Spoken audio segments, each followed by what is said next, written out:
right after Dad had passed, you know, I was in that spiritual anesthesia, went up to Montana, tended to everything, you know, with his burial and those kinds of things.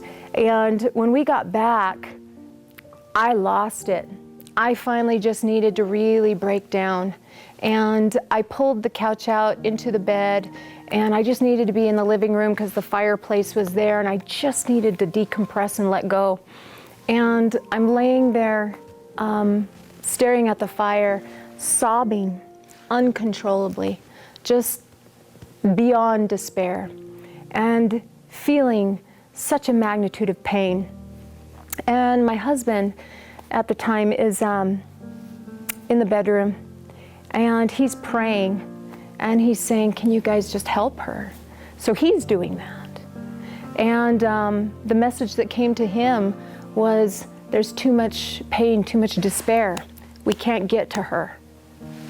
And then, as I'm laying there, I have this moment where when you're crying so hard, you take a breath.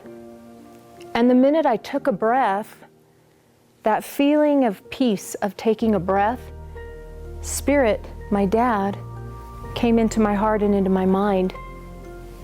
That breath that I took was that one little granule of peace, of reprieve from the despair that I was feeling at the moment.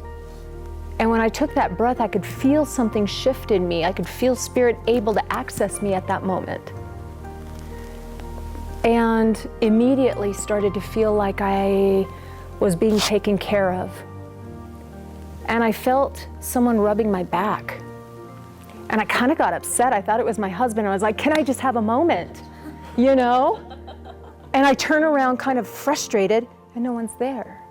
And then I get all welled up and gushy even more because it's Dad probably. But do you see how it was like that one little piece?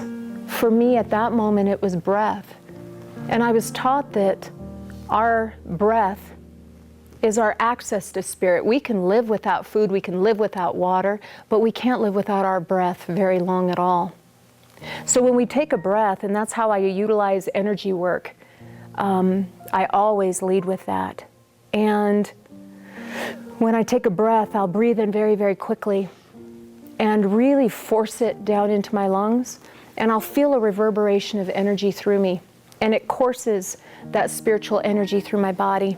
That's how I have been taught. That's how I utilize that force to the best ability for the circumstances.